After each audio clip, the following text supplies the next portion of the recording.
I'll never forget the sound of that polished marble floor meeting my back. It was a sharp, echoing crack that silenced the chatter of 200 guests at the Palmer House in Chicago. My daughter's wedding reception was supposed to be a moment of pride, of joy. But there I was, Walter Hayes, 60 years old, sprawled on the ground like a discarded piece of furniture. Above me stood Charles Thornton, Charlie as he insisted everyone call him, my daughter Emily's new husband, his tailored tuxedo pristine, his smile sharp enough to cut wood. "Stay where you fit, Walter," he said, loud enough for the nearby tables to hear. "With the workers," the words stung worse than the fall. Guests gasped. A few let out nervous laughs, the kind that ripple through a room when people don't know what else to do. I could feel their eyes on me, some pitying, some amused, all judging. Charlie had already made sure I was seated at table 14, tucked in the corner with the lighting crew and the head chef, far from the family section where my daughter's laughter rang out. But this public humiliation was his way of drawing a line in the sand. I was an outsider in his world, and he wanted everyone to know it. What Charlie didn't see was the woman who'd just walked through the grand double doors of the reception hall. Her silver hair caught the chandelier's glow, and her eyes locked on me as I lay there, struggling to push myself up. She saw everything, and in that moment, I didn't know it yet. But Charlie's carefully built castle of pride was about to start crumbling. Have you ever been made to feel small in a moment that was supposed to be big? Maybe at a family gathering, a work event, or even a celebration like this one. Drop your story in the comments below and let us know where you're watching from. Your words might just lift someone else who's been knocked down. I'd come to the Palmer House that day with my heart full, despite the ache in my chest. Emily, my only daughter, was getting married. 30 years of raising her alone, and here we were. Her in a flowing white gown, me in my best suit, a navy one I'd worn to every important moment since her high school graduation. It was a little tight now, the cuffs frayed from years of use, but I'd pressed it carefully, wanting to look my best for her. I wandered through the sea of elegantly set tables, searching for my place card. Emily's name was everywhere, etched on crystal centerpieces, woven into the silk napkins. I'd raised her to shine, and she did. But when I found my name, Walter Hayes, it wasn't at table 3 with her cousins or table 2 with her grandmother. It was at table 14, squeezed between a lighting technician named Dave and the caterer who kept checking his phone. My throat tightened. This was my daughter's wedding. I was her father. And yet, here I was, banished to the corner with the hired help. Dave, the lighting guy, gave me a kind look. "You must be Emily's dad," he said softly. "Heard she's a hell of a dancer." I nodded, forcing a smile. But before I could answer, Charlie appeared. His presence was like a storm cloud in that pristine room, his smile polished but cold, like the edge of a chisel. "Walter, there you are," he said, his voice smooth as the silk tie he wore. "Found your seat, I see." I held up the place card, my fingers rough from years of sanding wood. "Charlie, I think there's been a mistake. This table's for the vendors." His laugh was sharp, like the crack of a hammer on oak. "No mistake, Walter. I figured you'd feel more at home here with folks who know what it's like to work with their hands." The words landed like a blow, heavier than anything I'd felt in my 60 years. I kept my voice steady, though it took everything I had. "Charlie, I'd like to sit with my family." He tilted his head, his eyes gleaming with something cruel. "Your family?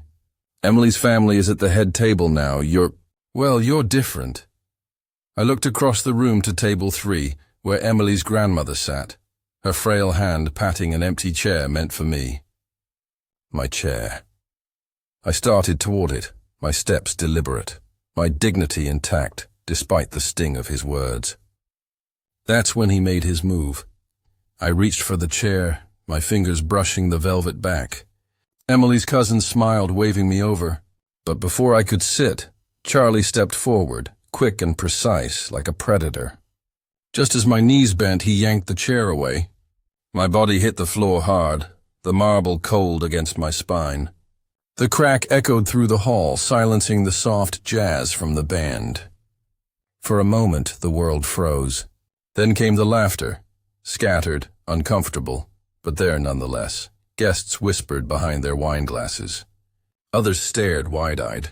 Charlie stood over me, his tuxedo spotless, his smile unwavering. "Stay where you fit, Walter," he repeated, his voice carrying over the murmurs. With the workers, my ribs ached, but the pain in my chest burned deeper, humiliation, raw and sharp, cutting through 30 years of love and sacrifice. I pushed myself up slowly, the way a man does when life's tried to break him before. Emily rushed over, her face pale, her eyes wide with shock. "Dad, are you okay? What happened?" "Just a little stumble, sweetheart," I said, smoothing my jacket. I wouldn't let her see how much it hurt. Not yet. Charlie put a hand on her shoulder, his voice dripping with false concern. "Your dad seemed unsteady, Em. Maybe it's all a bit much for him." His lies were smooth, polished like the floor I'd just fallen on. But as I met his eyes, I saw it. The cold satisfaction of a man who thought he'd won a war I hadn't even known we were fighting. As I stood there, brushing off my jacket, the sting of Charlie's words still burning in my chest, my mind drifted back. Back to the years that shaped me, the years that shaped Emily. That marble floor at the Palmer house wasn't the first time life had tried to knock me down. I'd been through worse, and every time I'd gotten back up for her, my daughter, my everything. 30 years ago, I was a different man. Younger, softer around the edges, with dreams bigger than my paycheck. Margaret, my wife, was the heart of our little world in Cleveland. She'd dance around our kitchen, humming old jazz tunes, her laughter filling every corner of our modest duplex. Emily was 5 when we lost her. Heart failure, the doctor said. It came fast, like a storm you didn't see coming. One day she was planning Emily's ballet recital. The next she was gone. I can still see myself standing in that hospital room, holding Emily's tiny hand, promising Margaret's photograph I'd give our girl everything she deserved. The woodshop became my second home after that. Hayes Woodworks, just a small shed behind our house at first, smelling of pine and varnish. I'd been a carpenter since I was 20, learning the trade from my father who'd learned it from his. Nothing fancy, just tables, chairs, bookshelves for neighbors who trusted my hands. But it was honest work. I'd bring Emily with me when Mrs. Carter next door couldn't watch her. She'd sit on a stool I'd made just for her, swinging her legs, asking, "Daddy, why does the wood smell so good?" I'd chuckle, wiping sawdust from my hands. "That's the tree telling us it's ready to be something new, sweetheart." Those were long days. I'd work until my shoulders ached, carving intricate patterns into table legs, sanding until my fingers blistered. Double shifts when I could get them, odd jobs on weekends, anything to keep the lights on. Emily never went without. New ballet shoes when hers wore out, books for school, a pink bike for her 10th birthday. I remember her face when she saw it, her eyes wide as saucers. "Daddy, it's perfect." She squealed, hugging me so tight I could feel her heartbeat against my chest. When she got a scholarship to Northwestern for dance, I was prouder than I'd ever been. But college wasn't cheap, even with the scholarship. I took out a second mortgage, ate canned soup for dinner so her tuition was paid. My work shirts had patches at the elbows, but Emily's leotards were always new. "Dad, you don't have to do this," she'd say, her voice soft with worry when she saw the bags under my eyes. I'd just smile. "Sweetheart, everything I do is because I want to. For you." She called every Sunday from her dorm, her voice bright through the phone. "How's the shop, Dad?" "Busy as always," I'd say, leaning back in my creaky kitchen chair. "How's dance class?" Those calls were my lifeline through the late nights, the bills that never seemed to shrink, the winters when the heat barely worked. Emily graduated with honors, a degree in dance choreography, and landed a job with a theater company in Chicago. I thought I'd done it, given her the life Margaret and I had dreamed of. Then she met Charlie. It was at some fancy arts gala, the kind of place where people sip champagne and talk about things I'd never heard of. Emily came home glowing. "Dad, he's incredible," she said, her eyes sparkling. "He's smart, ambitious, runs his own real estate firm." I nodded, happy for her, but something in my gut twisted. Charlie Thornton swept into our lives like a polished piece of mahogany, beautiful on the surface but hard, unyielding underneath. Suddenly, my Sunday calls with Emily became every other week, then just holidays. "Our little duplex in Cleveland was too far," she said. "My work clothes were too casual for their dinner parties. I watched my daughter slip into a world where I didn't belong." 3 months before the wedding, Charlie insisted I meet his family at a restaurant called La Belle Vie in Chicago.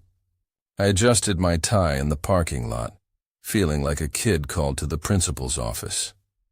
My suit was the same navy one I'd worn for years, the one Emily said made me look distinguished. But when I walked in, the maitre d' gave me a look like I'd tracked mud on his floor. Charlie was already there, sitting with his mother Evelyn and his sister Lauren, both dripping in pearls and silk. "Walter," Charlie said, his smile bright but cold like winter sun, "meet my family." Evelyn's handshake was limp, her eyes sliding over me like I was a piece of furniture she didn't need. Lauren barely looked up from her phone. "So, you're the carpenter," Evelyn said, her voice like she was naming a pest. "Woodworker," I corrected gently. "Been doing it for 40 years. "How quaint," she replied, her lips curling. The word felt like a splinter under my skin. Charlie ordered a bottle of wine that cost more than my monthly grocery budget. The conversation swirled around me. Stock markets, summer homes in Lake Geneva, private schools for kids who didn't exist yet. "Emily's doing so well with her choreography," Charlie said at one point, his hand on her arm. "Finally moving up in the world." That word, finally, hit like a hammer, as if everything before him was just Emily wasting time. When the food came, tiny plates arranged like paintings, I fumbled with the forks, feeling their eyes on me. "Walter," Evelyn said suddenly, "what are your plans for retirement?" I answered honestly. "I'll probably work as long as I can. Love what I do." She raised an eyebrow. "How unfortunate. Charlie and Emily won't have to worry about that. They'll be quite comfortable." The implication hung heavy. "Unlike you." When the bill arrived, $312, more than I spent on food in a month, Charlie made a show of reaching for his wallet, then stopped. "Walter, would you mind? Tradition, you know, the bride's family hosts." I felt 3 pairs of eyes watching, waiting. I pulled out my credit card, my chest tight, and paid for their judgment. Walking to my truck afterward, Emily caught up with me. "Dad, you were quiet tonight," she said, her voice small. "Just listening, sweetheart," I replied. "Learning about Charlie's world." "What do you think?" she asked, her eyes searching mine. I looked at my daughter, my brilliant, kind, hard-working girl who'd danced her way through life with grace. "He's very different from us," I said carefully. "Different isn't bad, Dad," she said, but there was a flicker of doubt in her voice. "No," I agreed, "but it's not always good either." That night, lying in my bed in Cleveland, the hum of the city outside my window, I stared at the ceiling. The dinner wasn't just a meal. It was a test, one I was meant to fail. Charlie hadn't invited me to meet his family. He'd invited me to my own humiliation, wrapped in fine linen and served with a smile. The wedding was 3 months away, and I knew I was walking into a battle I hadn't chosen. But for Emily, I'd fight. I always had. That dinner lingered in my mind like sawdust in the air, thick, hard to shake. But Charlie wasn't done. Not by a long shot. A week later, I was in my wood shop, the familiar scent of cedar wrapping around me like an old friend. I was shaping a mantelpiece for a neighbor, my chisel steady in my calloused hands, when I heard the crunch of tires on the gravel driveway. I looked up, wiping sweat from my brow, and there he was, Charlie, stepping out of his sleek black Audi, his suit looking as out of place as a diamond in a toolbox. "Walter," he called, his voice carrying over the hum of the table saw I'd just shut off. "We need to talk." He'd never set foot in my shop before. I set down my tools, noting how his polished shoes avoided the wood shavings on the floor. "What brings you to Cleveland, Charlie?" I asked, keeping my tone even. He glanced around, his nose wrinkling at the scent of fresh-cut pine. "It's about Emily, about boundaries." He stepped closer, his eyes sharp. "When people get married, they start fresh. New lives, new circles." I leaned against my workbench, crossing my arms. "What kind of boundaries are we talking about?" He smiled, but it didn't reach his eyes. "Emily needs room to grow, to step into the life she deserves, not dragged back by, well, blue-collar ties." The words hit like a mallet. "You mean her family," I said quietly. "You mean me." "I mean moving forward," he replied, examining his cufflinks. "Emily's been offered a spot choreographing for a big theater in Chicago. Real opportunity. But she can't shine if she's always looking back at this." He gestured at the shop, the tools, the half-finished pieces leaning against the walls. "This place. It's holding her down." I stepped forward, feeling the grit of sawdust under my boots. For the first time, something flickered in his eyes. Uncertainty, maybe. He was in my territory now. "Charlie, Emily's made something of herself because of what we built here, not despite it." He straightened, his voice turning cool. "The wedding's in 2 months. After that we start clean. Less interference from the past." Interference. The word echoed in my ears. "I'm her father," I said firmly. "You're her old life," he shot back, "and old lives keep people from their potential." I'd heard enough. "Charlie, it's time you left."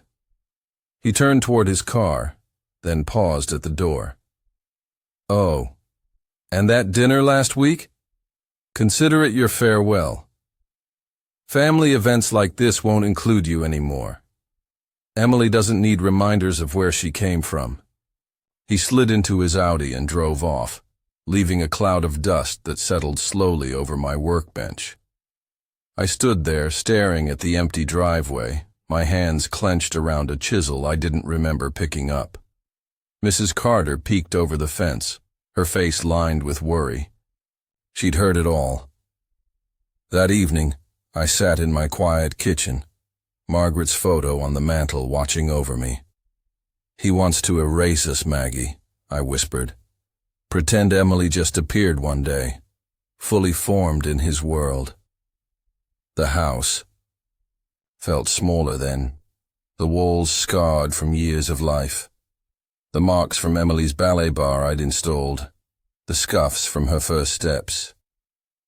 Through his eyes it was shabby, but through mine, it was home. It was love. 30 years of shaping a good woman from the raw wood of hardship. I picked up the phone to call Emily, my thumb hovering over her number. What would I say? That her fiancé had declared war on our past? I set it down, She'd see it in time. Or maybe she wouldn't. The wedding was 50 days away, and I had to trust that the girl I raised, strong, graceful, true, would find her way.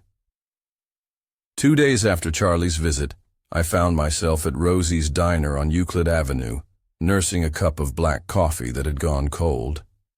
The place was a relic, vinyl booths cracked from years of use, the kind of spot where folks like me could think without pretense. That's when old Tom Riley slid into the booth across from me. "You look like you've been wrestling with a naughty board, Walt," he said, his gravelly voice pulling me back. Tom and I had worked construction together back in the day, sharing lunch pails and stories under the summer sun. Now he was retired, tinkering with clocks in his garage. "Family troubles," I muttered. "The kind dressed in Armani." He stirred sugar into his coffee, listening as I spilled it all. The dinner, the shop confrontation, how Charlie looked at my life like it was scrap wood. When I finished, Tom leaned back, his eyes narrowing. "Charlie Thornton, huh? Works in real estate up in Chicago." I nodded. "Know him?" "Know of him," Tom said, his face darkening. "My nephew's a lawyer downtown. Handled a case against Thornton's firm last year. Guy's not just ambitious, Walt. He's cutthroat." He pulled out his phone, scrolling through old emails. 3 months back, he strong-armed an old widow into selling her family home, place her husband built with his own hands. Cut her son out of the deal, the one who'd cared for her. Last year, he bulldozed a community theater to make way for condos. Folks like him? They see people as lots to develop, not lives to respect. My stomach turned. And Emily? "She's the prize property," Tom said bluntly. "Young, talented, no messy history, except you." He gripped my arm. "Men like Charlie don't just win. They erase the competition. But Walt, you don't fight his game. You wait. People like him get cocky, make slips.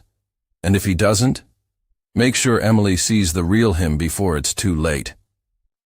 I walked back to my truck, the autumn air crisp against my skin. For the first time since Charlie entered our lives, I felt a spark. Not desperation, but resolve. Tom was right. Charlie would slip up.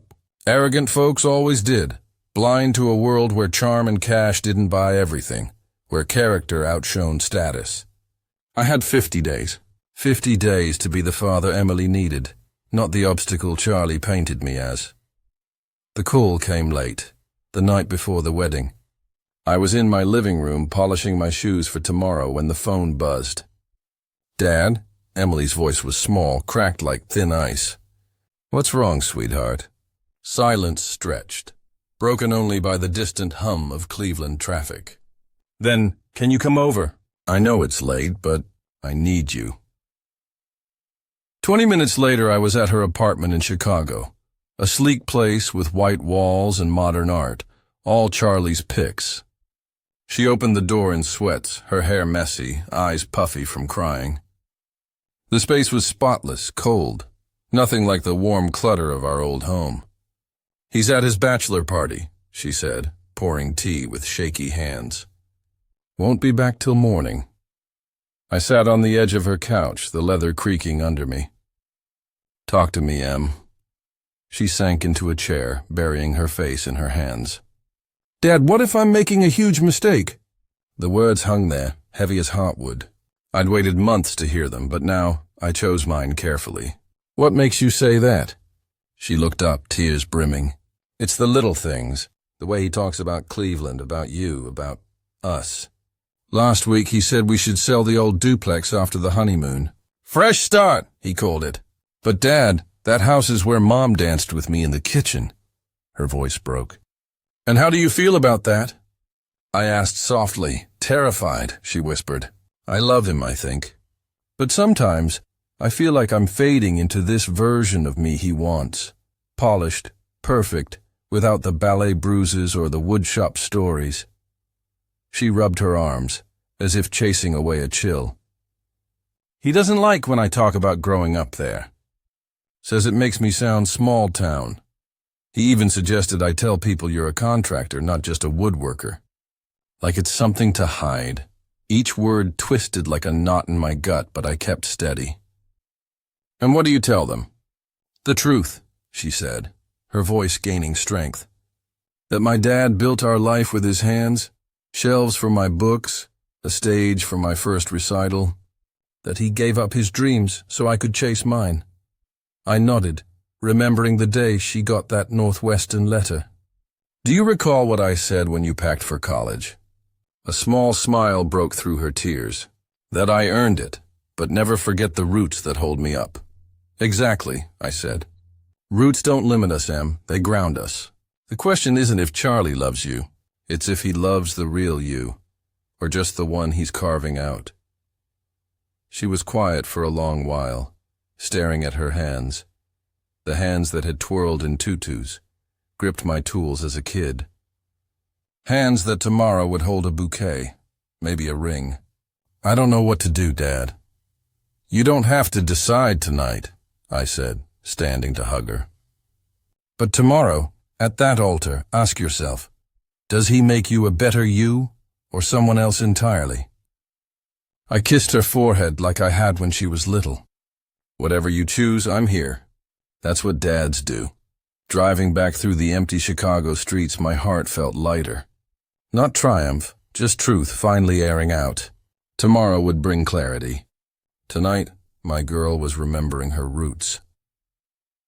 The hum of the reception hall came back slowly, like a radio tuning in after static. Guests returned to their conversations, their wine glasses clinking, but the air felt different, charged, heavy, like the moment before a storm breaks. I stood there, my navy suit wrinkled from the fall, my ribs throbbing, but my eyes locked on Charlie's. His smile was still there, smug and polished, like he'd just won a game I hadn't known we were playing. Emily clung to my arm, her voice trembling. Dad, are you sure you're okay? Just a stumble, sweetheart, I said, forcing a smile for her sake. I wouldn't let her see the humiliation burning through me. Not yet. Charlie stepped closer, his hand on her shoulder, his voice dripping with fake concern. Your dad's fine. Maybe the excitement's a bit much for him. The lie slid out so easily, wrapped in charm, delivered with that same cold smile. I straightened, brushing off my jacket, and met his gaze. I saw it then, the satisfaction of a man who thought he'd put me in my place. But before I could say a word, I heard it. Footsteps, steady, deliberate, cutting through the chatter and the soft jazz of the band. They came from the entrance, where a figure stood framed against the golden afternoon light. She stepped into the hall, a woman in her late 60s, her silver hair swept into an elegant bun, her dress simple but commanding. Her eyes swept the room, me rising from the floor, Charlie standing over me.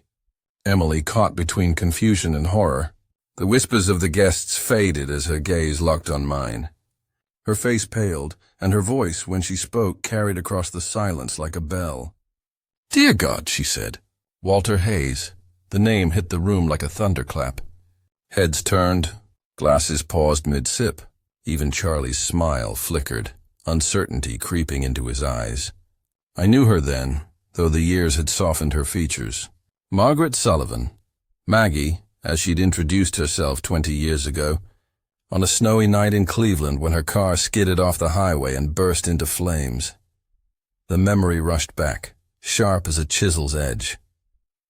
I'd been driving home from a late job, my truck rattling through the snow, when I saw the wreck. Flames licking the hood, Maggie trapped inside, her screams faint against the wind. I didn't think twice. I pulled over, yanked open her door, and dragged her out just before the car exploded. She'd clung to me, shaking, thanking me through tears. I never saw her again after that night. Just a thank you note and a basket of fruit left at my shop. But now here she was, standing in the Palmer house, her presence like a match struck in the dark. Ladies and gentlemen, Maggie said, her voice steady but thick with emotion. I need you to know who this man is. She stepped forward, her eyes never leaving mine. Walter Hayes is the man who saved my life. 20 years ago, on a highway in Cleveland, he pulled me from a burning car. Risked his own life to save a stranger's. Gasps rippled through the crowd. Emily's hand tightened on my arm, her eyes wide. Charlie's face drained of color, his polished confidence cracking like cheap veneer. Maggie went on, her voice growing stronger. I was a young mother then, with 2 kids at home. Without Walter, I wouldn't have seen them grow up. I wouldn't have built my foundation, helped thousands of families. I wouldn't be here today, standing at my niece's wedding. The room was silent now, save for the faint hum of the chandeliers. Charlie opened his mouth, but no words came. Maggie turned to him, her eyes sharp. And 5 minutes ago I watched you humiliate this man. At your own wedding. In front of his daughter. Emily stepped forward. Her face a storm of emotions. Shock, anger, understanding. Dad, she whispered, you never told me. I shook my head, my voice soft.